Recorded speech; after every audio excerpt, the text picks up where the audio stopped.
Добро вечер, почитувани гледачи, добродојдовте во уште една анализа на 24 вести.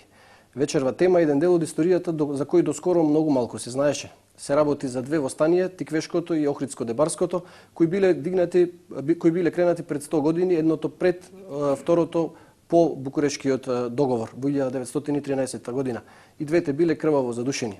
Јас сум Гоце Михайловски, а вечерва мој гостин е професор доктор Зоран Тодоровски, директор на Архивот на Македонија, кој долги години ги проучува овие настани. Добре дојавте. Добар вечер. Зошто овие востанија многу малку се знаат во македонската јавност?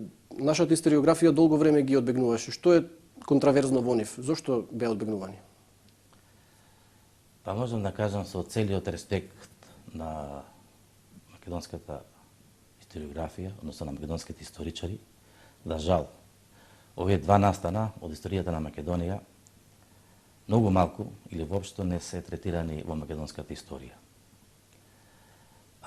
На некој начин и двете востанија се одминати, премолчани или пак тенденциозно интерпретирани во македонската историографија. Пред се, според мене, заради тоа, бидејќи во тие години живеевме во Југославија, во рамките на Југославија, според мене, да не се дразни тоа братство и единство, а повеќе српските власти, Србија, кои што и во овие двете востанија им приреди такви жестоки злостопства на македонскиот народ во Теквешијата и во Западна Македонија. Добро, ќе разговараме поединечно за двете востанија подолу. Ме интересира зошто и во овие 20 години, веќе независна држава сме скоро 20 години, меѓутоа освен вас во јавноста останатите историчари некако и се уште одбегнуваат да зборуваат за ово стание. Очигледно има некоја контраверзија во тие две востанија. Па мислам дека нема сега голема контраверзија, меѓутоа зависи и од интересот на самите историчари. Еве Теквишкото востание веќе продрево во македонската историографија, влезено е и Охридското влезено во македонската енциклопедија, но за жал не е влезено во последната историја на македонскиот народ објавен од Институтот за национална историја во 2005 година. Значи се уште постојат тие некои, јас не би рекол забрани, меѓутоа ете така. Недоволно се посветува внимание на сите процеси од македонската историја. Добро, да почнеме прво со Тиквешкото востание. Тоа било кренато во 1913 година во јуни, во предвечерието на Втората Балканска војна. Кои се причините, кој го подигнал? Тиквешкото востание е подигнато за време на Првата Балканска војна или веднаш по завршувањето на Првата Балканска војна, веќе кога се очекувало изборувањето на втората или меѓусојузничката војна, значи меѓу сојузниците тогаш Бугарија, Србија и Грција. Востанието мора да се каже дека тоа беше еден изблик на еден национален револт на македонското население во Теквешијата против новодојдениот окупатор во Македонија. Тогаш, значи веднаш по Првата светска војна, како што беше тогаш и според Сојузот, Македонија тогаш беше по Првата Балканска војна разделена, значи од левата притока на Вардар кон источна Македонија, таму беше окупирана од бугарските војски, додека овој десетиот дел беше окупиран од српските војски. И тогаш со завршувањето на Првата Балканска војна, таму во ноември 1912 година, и со доаѓањето на српските војски, и со започнувањето на нивната окупаторска власт од 1 јануари 1913 година, теквешкото население, очекувајќи дека доаѓа нов ослободител на Македонија, доаѓаат браќата кои што навистина ја ослободиле Македонија и се надевале дека со тоа навистина ќе започне еден нов животен процес на овие тогаш македонски простори. Разочарани од новата окупаторска власт, бидејќи србите веднаш со доаѓањето во Теквешијата, тоа овде се лоцирам само на Теквешијата, веднаш издале наредба за собирање на оружјето, веднаш ги забраниле сите училишта и тогаш и библиотеки, односно читалиштата. Понатаму, веднаш ја забранила верослужбата во црквите, значи да се служи само на српски јазик, ги уапсиле, ги смениле, па и ги затвориле учителите. Значи вовеле само да се предава на српски јазик. И сето тоа најшло на еден, се разбира, на едно незадоволство, револт ке населението. И се разбира со доаѓањето на војводите, на четниците кои што биле пред тоа мобилизирани во Тиквешкото опалченско издружение, кои тогаш се бореле во Тракија, во нивното враќање во Тиквешијата, почнале едни заеднички револуционерни движења, а при тоа сметајќи дека веќе бидејќи бугарската војска беше на таа демаркациона линија кај Криволак, сметајќи дека со преземањето, односно подигањето на бунтот, дека тие ќе им помогнат заедно со четите на ВМРО, кои што биле исто така во таа линија, овде кај Демир Капија, кај Криволак. Тука престојале повеќе чети, како на пример со Петар Чаоле, Павел Христос, Спространов, Џорлуков. И сметајќи дека исто нивна помош ќе дојде сепак до протерување, ослободувањето на овој крај Тиквешијата и протерувањето на србите. Што било нивното барање? Што очекувале со тоа востание? За разлика од ова Охридско-Дебарското востание, Тиквешкото востание, можам да кажам, беше тоа еден бунт, еден локален бунт, едно, според мене, избрзано востание, еден повеќе револт. Значи, недоволно организирано востание, бидејќи се дигнало самото тиквешко население, односно местните војводи, местните чети од Тиквешијата, понатаму немало координација со другите реони во Македонија, во смисла да им притегнат и другите чети на помош. Тоа повеќе било како еден вид национален изблик, револт на самото население, како што реков, против мерките што ги презела тогаш новата српска окупаторска власт во Тиквешијата. И затоа и последиците ќе бидат многу големи. Затоа што, бидејќи се надевале дека во помош ќе им дадат и бугарската армија, која што тогаш нели беше стационирана од другата страна на реката Вардар кон Штип, надевајќи се дека ќе им притекнат на помош и четите на ВМРО, меѓутоа за време на востанието, без разлика што и некои чети на вистина учествувале во востанието, како на четата на Чаулев, четата на Христо Чернопеев, кој што заедно со неготинчани го ослободија и Неготино, додека Кавадарци беше ослободено од самите востаници од Тиквешијата. Имало ли некаква соработка со бугарската армија од другата страна? Зашто бугарската историографија, а и дел од нашите историчари, ова востание што го сметаат за бугарско, нели главниот аргумент им е тоа дека имало координација и соработка. Ако имало, честно е да се каже. Да. Во моите истражувања јас не видов никаква соработка, никаква координација, па дури и со главниот штаб што вели на ВМРО, на Тодор Александров, кој што тогаш престојувал во Штип, кој што го водел разузнавачкиот центар во услуга на бугарската армија. Значи, според моите истражувања немало никаква координација, никаква соработка. Со тоа што, како што реков, значи, самите востаници сметале на таа помош, сметале на помош и на бугарската армија, сметале на помош и на самите чети, кои што таа соработка, поточно четите, им ја укажала во првите денови на востанието. На 19 и 20 јуни 1913 година, а потоа ги оставиле самите востаници на милост и немилост и на српските војски и на паравојните формации, со тогаш ги формирала српските единици, како на пример Јаја Ага, Василije Трбич, Јован Бабунски и други четници. Како завршило востанието? Колку што имав прилика да прочитам, траело една недела или 8 дена, 9. Востанието траеше од 19 кога беше ослободено Кавадарци до 26 јуни 1913 година. Треба да се каже дека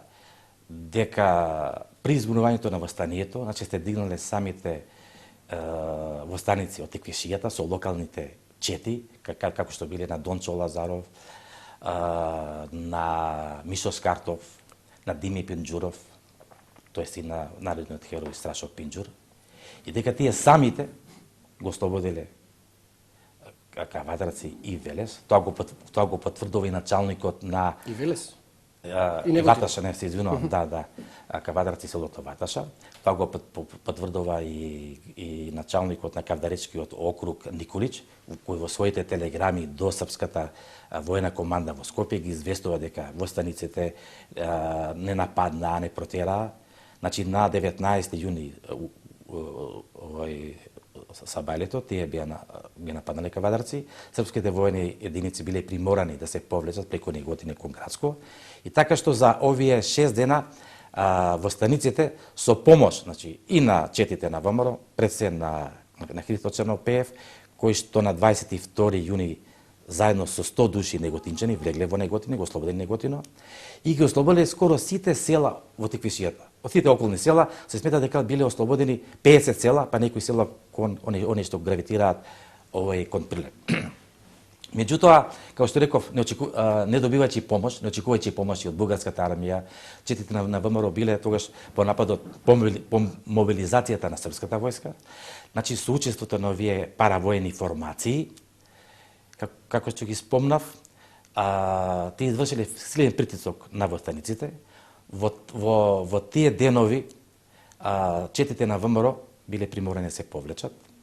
Еден дел од четите на Христо Чернопеев се повлекол кон Радовиш и кон Струмица, другите чети начело со Петар Чаулев, со Павел Христов, тука бил и Милан Матов, со Ѓурлуков, се повлекле преку Конопиште, Бегиниште, кон Прилеп, а потоа се заминале кон Битолско, кон Охридско, каде што по 2 месеца ќе окренат и ова Охридско-Дебарското востание. Значи, востанието било, може да се каже, многу крваво задушено. Јас и во моите тогаш пишување пред 20 години, кога излегов со прв филтон, кога во Кавадарци направивме и прва трибина, научна трибина за ова востание, и покрај,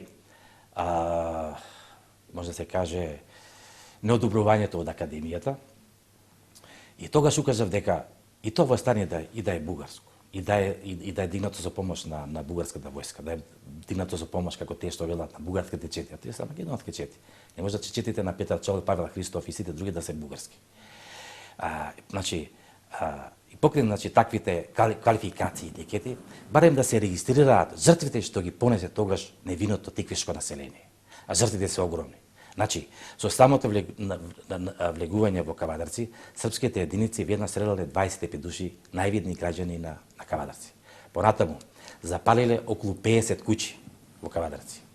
Понатаму, кога веќе населението, голо и босо, мажи, жени, деца, избегале од Кавадарци, плашејќи се од разузлавените четнички формации, нови паравојни формации, како што реков, на Јаја Ага, на Василе Трбич, на Јован Муски, избегале во околните села, кон Кожув, кон селото Конопиште.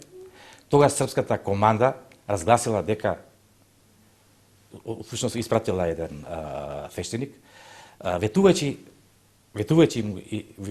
им слободно да се вратат во Кавадарци, дека нема ништо да им сторат. Меѓутоа, при враќањето во Кавадарци, две групи од по 20 на души веќе биле на патот убиени, заклани. Понатаму, при враќањето во Кавадарци, српските власти веќе веднаш уапсиле 150 души и ги врзале на кол, значи во сред Кавадарци, на тоа жешко, јако, тиквешко сонце, 30 часа да бидат така врзани безпомошно.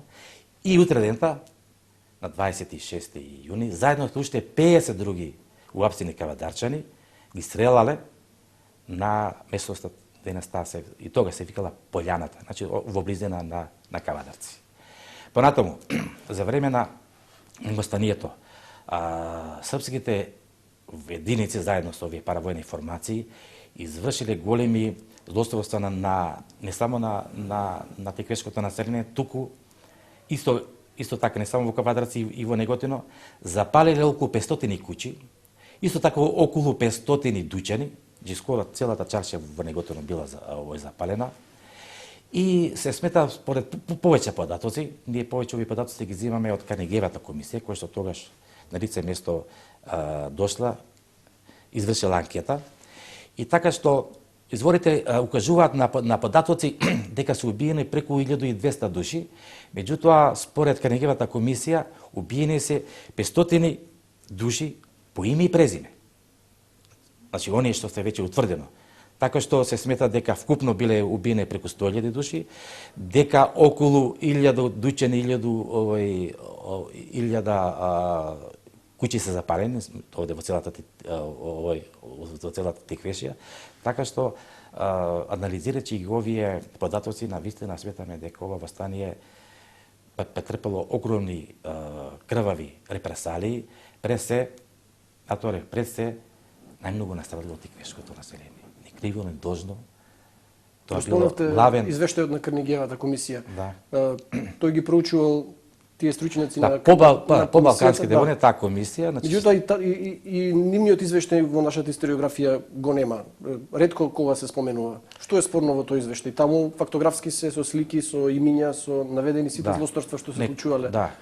Не, мислам таа книга од Карнегиевата комисија за прв пат и ке нас беше издадена. Мислам беше 2001 година, кога тогаш министер беше Димитар Димитров. Меѓутоа и тогаш таа некако остана незабележена од македонската јавност. А таму на вистина се содржани такви податоци. Тоа е пропуск на историографијата наша? Па во случај има некој проблем во самиот извештај. Не, можеби на јавност. Видите, ние како историчари, како македонски историчари кои што работат, значи, на оваа проблематика, ние ги знаеме сите овие работи. Меѓутоа не е доволно пласирана, не е доволно афирмирана кај македонската јавност, па и кај вас новинарите. Бидејќи нема, јас ја барав, не можев да најдам. Да, е издадена, мислам, ја издаде Култура, 2001 година беше издадена. Ова за Карнегиевата комисија. Добро, значи во август бил подпишан Букурешкиот договор. Завршило во јуни нели востанието, било задушено, во август бил подпишан Букурешкиот договор, после тоа ВМРО останало незадоволно од исходот на Букурешкиот самит на лидерите. После тоа се обиделе некоја офанзива дипломатска некако да успеат кај големите сили да издействуваат промена на тој договор, меѓутоа не успеале и почнале да го подготвуваат второто востание во септември, Охридско-Дебарското востание. Колку што можев да прочитам, тоа е поголемо и по обем и по масовност. И по масовност, да. Кој и зошто го организирал ова востание? Значи, ова востание Охридско-Дебарското пред се беше еден вид исто така реакција на склучениот Букурешки договор. И веднаш по договорот, значи по склучувањето на 10 август, веќе утредените и наредните денови, раководството на тогаш на трешата Македоно-Одринска ручена организација, тогаш начело со тројцата членови на ЦК на ВМРО, Тодор Александров, Христо Чернопеев и Петар Чаулев, одржа неколку советувања, неколку собранија, каде што веќе ја донесоа новата стратегија, односно тактика на ВМРО. И на вооружен план, и на политички план. Во смисла, рекоа дека понатаму боровата за ослободување на Македонија ќе се води за добивање на автономија на Македонија. Понатаму дека борбата ќе се води за и со цел, тогаш организација презела цел да се обединат сите македонски струи, сите македонски групи, да престанат недоразбирањата меѓу нив и понатаму дека исто така борбата ќе се води против новите окупатори, против Србија и против Грција. Такво едно слично писмо, уште тогаш на 11 август 1911 година беше испратено до председателот на мировна конференција во Лондон, Едвард Греј, каде што му беше укажано дека доколку Букурешкиот мировен договор не биде ревидиран, доколку големите сили не ја дадат автономија на Македонија, тогаш, значи тие отворено се заканува, тогаш мир на Балканот нема да има. И тогаш во тие денови ВМРО исто така го промени својот устав, уствари го дополни својот устав, во смисла дека понатаму организацијата ќе се бори за автономија на Македонија и дека, тоа меѓу другите точки, дека, меѓу другите тамо членови, дека организацијата ќе стапи во контакт со албанските и турските револуционери за ослободување на Македонија и за добивање на нејзина автономија. Значи, уште тогаш, тие на некој начин се подготвувале дека може тогаш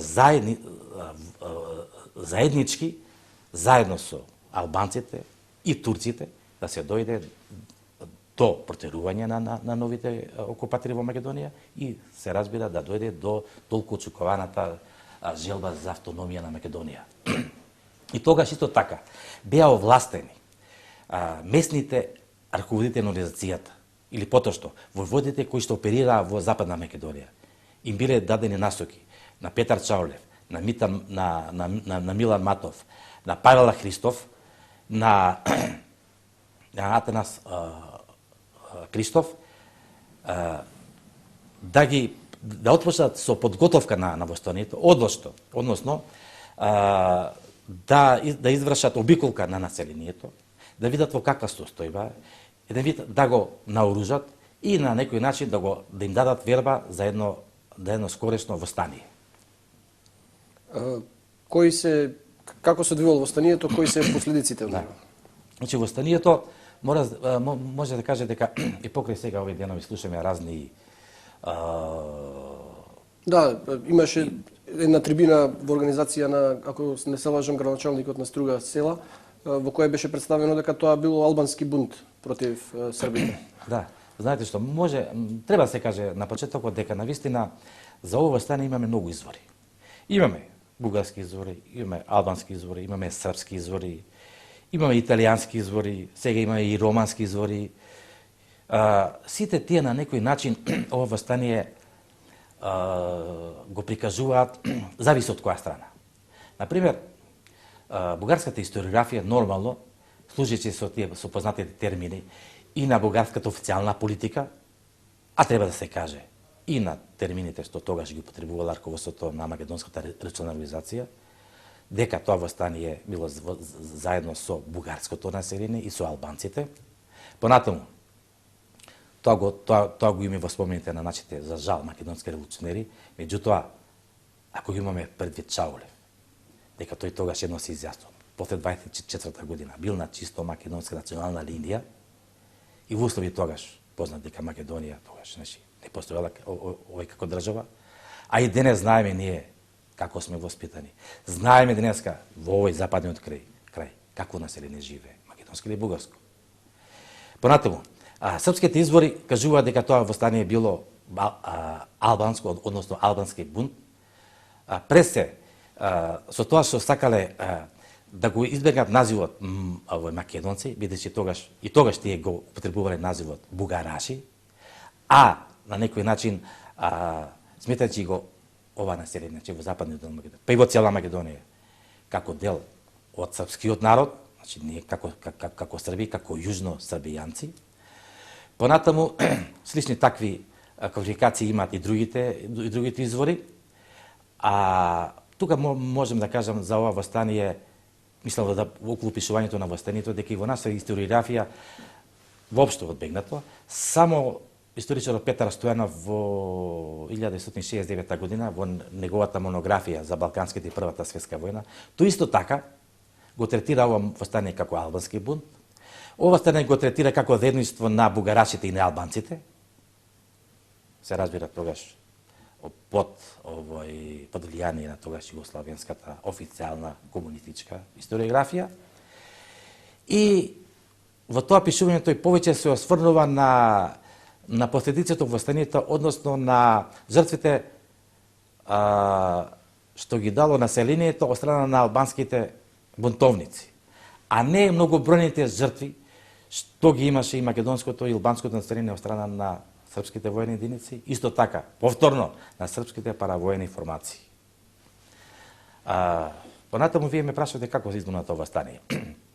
Значи, востанието претходно беше договорено помеѓу македонските револуционери во Албанија, тогаш во Елбасан, уште во август 1913 година, за тоа што помеѓу раководството на македонската револуционарна организација и помеѓу раководството на албанските револуционери на чело со Сефедин Пустина, историографијата пишува дека тие самите се согласиле политичкото и военото раководство на организацијата да им го препуштат на македонските раководители, војводи, бидејќи тие биле многу поискусни, се разбира со многогодишното нивно војување на овие македонски простори, биле многу поискусни во војувањето со официјални Така и против турско и странски против, да. единици во таа смисла, во случајот во српските единици. Меѓутоа и покрај таквото донесено решение, и покрај, значи тие веќе почнале да се организираат, почнале заминале во своите реони за да го подготвуваат населението, за да го наоружуваат во таа смисла. Восстанието било избрзано, се дигнало еден месец порано. Во Дебар. Според официјалната архивски документи се дигнало на 6-7 септември во Дебар. Случајно, бидејќи во таа една некој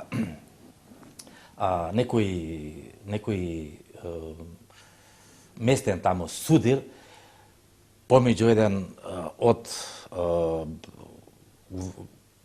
главатарите или некој од водачите на албанците, каде што бил убил негов син, тогаш изненада, значи, неговиот татка, кој што бил еден од тие водачи на тоа востание, на брзина стобрал 200-300 своји приврзаници, албанци, го нападнале, почнале да пукаат против српските единици, го нападнале Дебар, и тогаш местното население, очекувајќи го востанието, сметајќи дека востанието веќе почнало, исто така тие вооружено, им се придружиле на албанските востаници, и за кратко време, за еден ден, Дебар бил ослободен, бидејќи српските единици таму биле многу слаби, тие се повлекле кон Гостивар.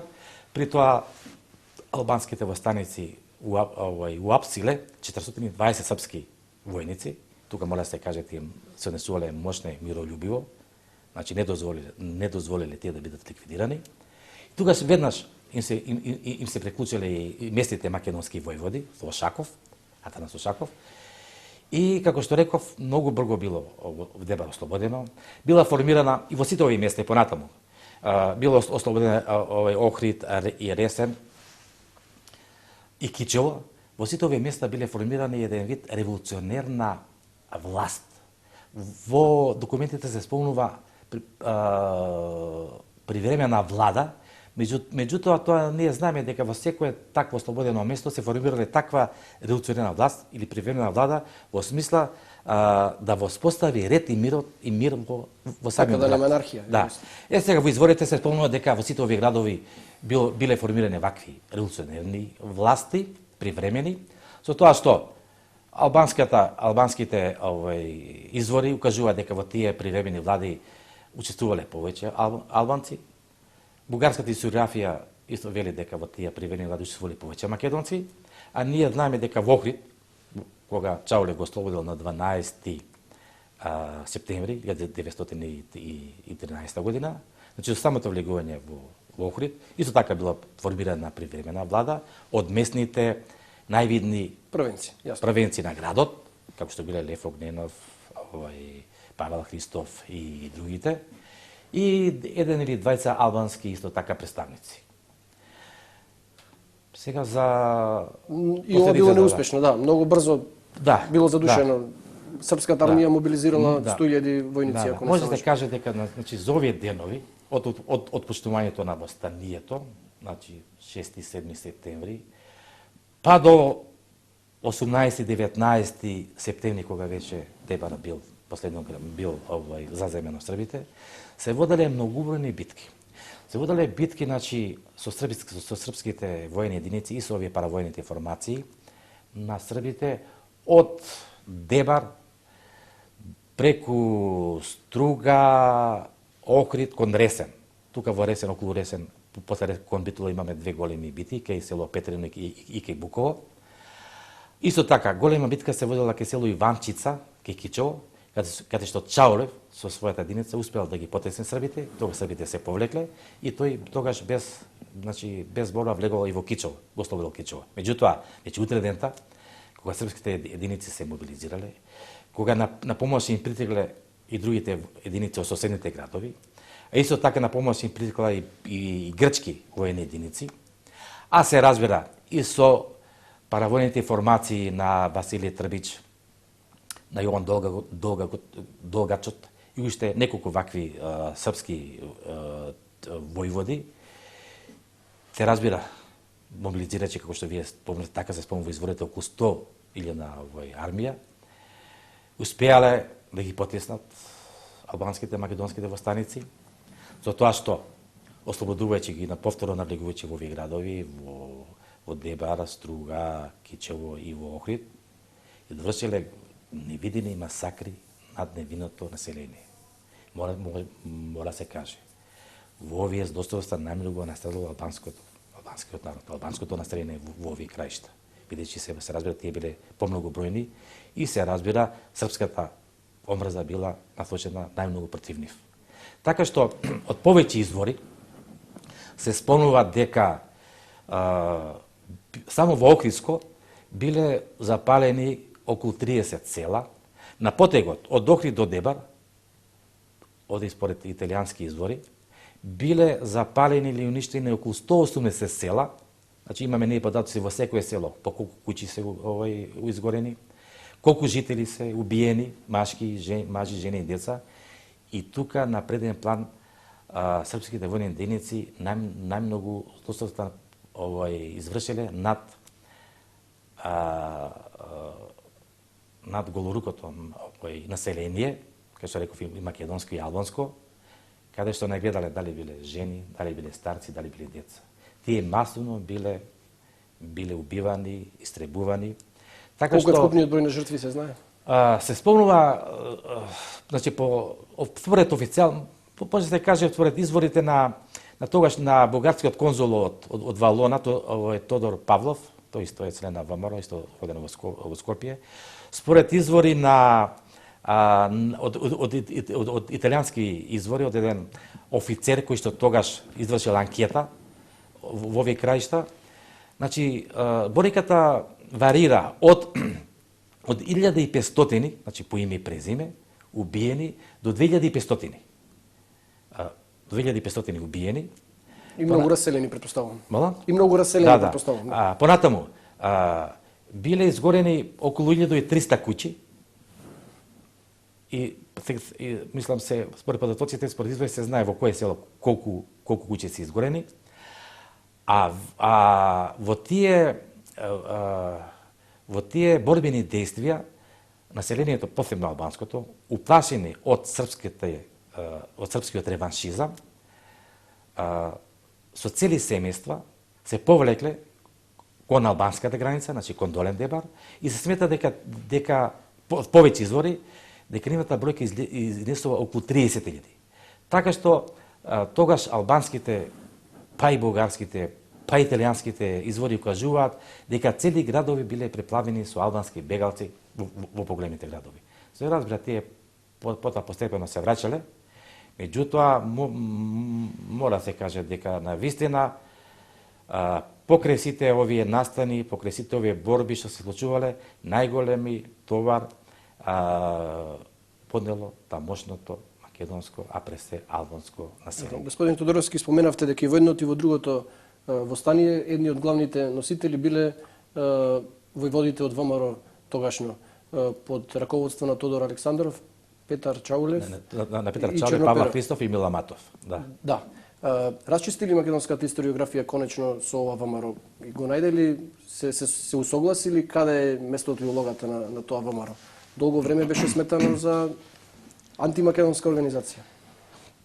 Не знам, мислам, овие последните години со издавањето на голем број монографии, голем број зборници, документи, она што јас можам да го кажам, она што јас можам да го видам дека навистина не само ние како научниците, историчарите, веќе се повеќе кај нас се прифаќа сознанието дека навистина ова била македонска организација, дека таа се борела пред се за интересите на Македонија, се борела за ослободувањето на Македонија, за создавањето на автономна, слободна, независна Македонија.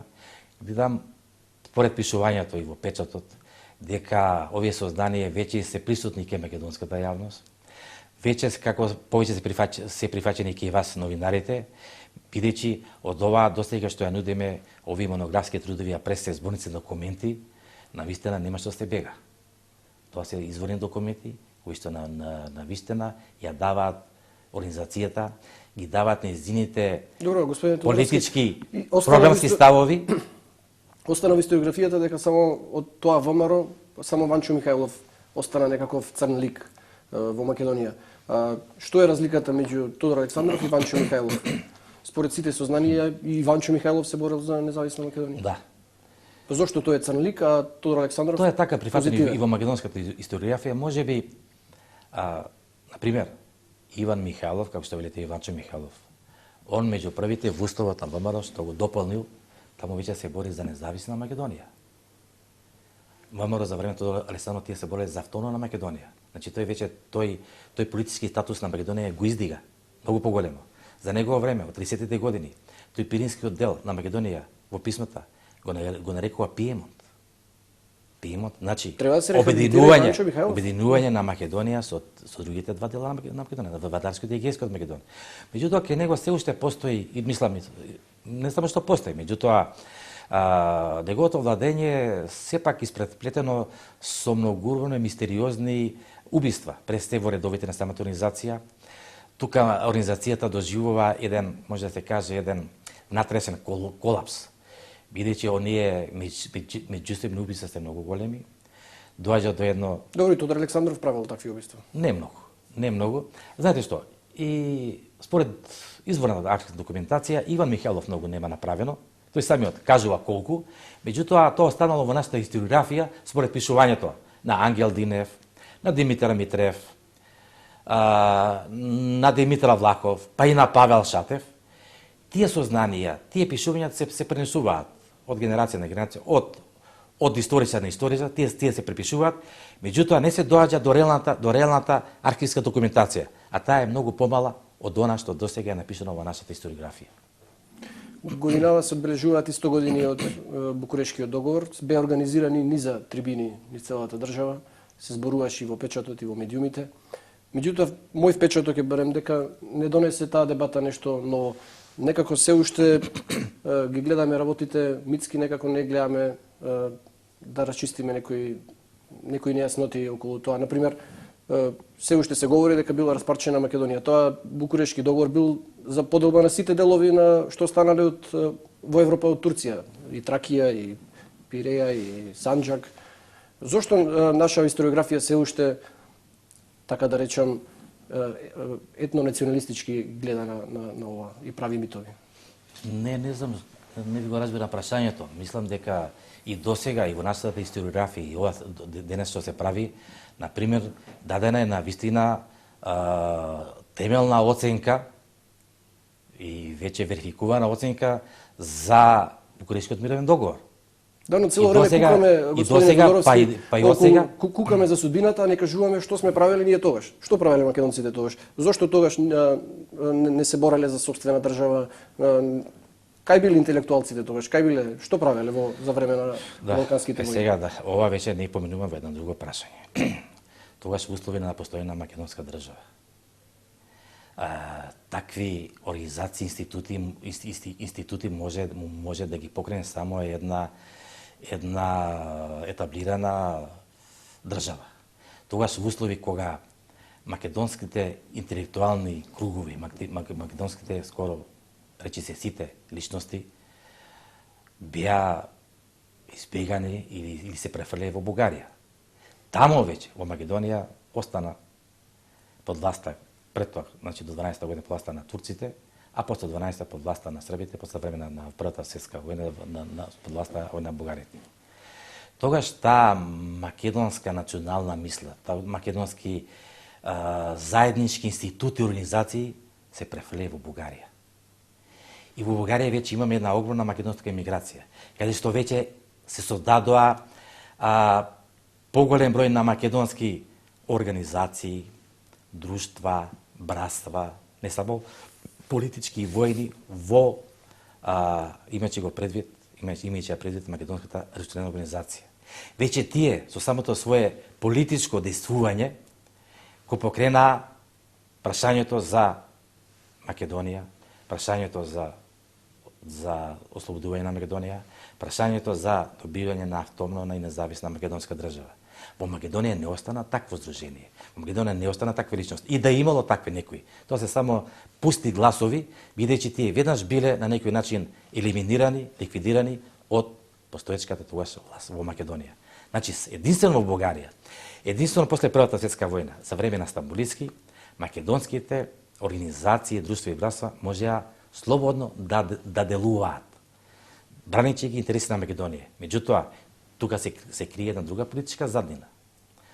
Со тоа нивно делување, действување, бугарската влада, бугарски политички кругови сметале дека преку организацијата нормално ќе дојдат до Македонија.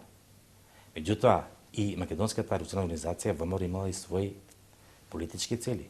Мислеше дека само со помош на бугарската влада, значи не само со нивното слободно присуство, слободно делување во рамките на царска Бугарија, значи со помошта на Бугарија, ќе дојде до ослободување на Македонија. Значи двете струи се имали своји политички интереси. Едно прашање за кое прв пат слушам некакво објаснување во таа дебата за Букурешкиот договор. Второ, например, ме интересира што големите сили мислеле за Македонија во тој период. Некако цело време зборуваме дека имало некаков, како да имало некаков заговор против Македонија. Зошто некој би правил заговор против Македонија? Зошто големите сили ако било оправдано тоа барање, зошто да не го поддржат за независна држава? Овде мислам дека големите сили прашањето на Македонија и го препушти на балканските сојузници, пресед Русија. Таа беше главен покровител, мислам, на сите овие мировни договори, дозволувајќи им на балканските држави, да нив им беше најважно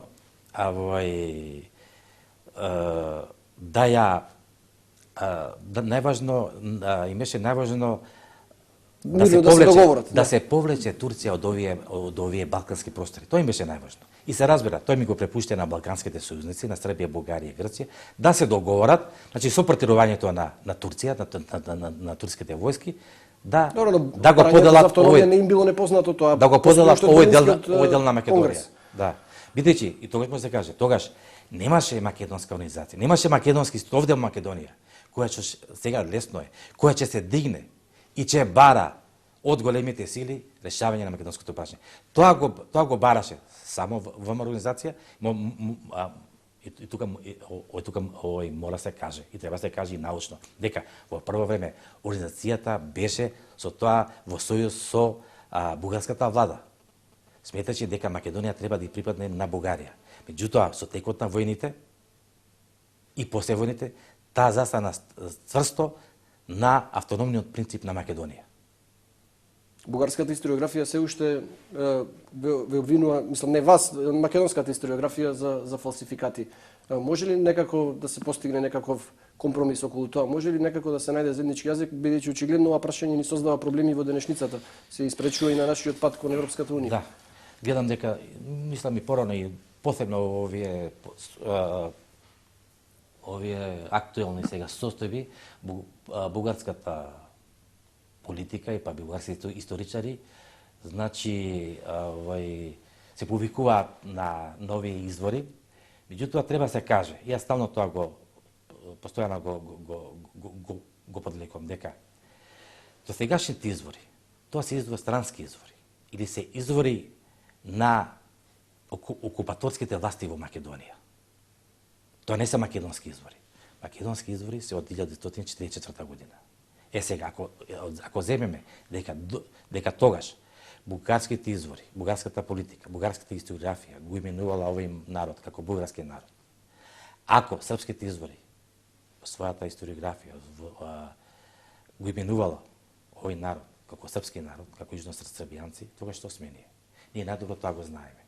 И најдобро им веруваме на нашето воспитание домашно, Јасно е, меѓутоа дали може да се постигне некаков македонски компромис? национален континуитет, а се разбира и на она документација која што создадена од македонска држава, а не од странска или од окупаторска држава. Можно ли да се дојде до заеднички јазик некако? До едно заедничко гледање на работите?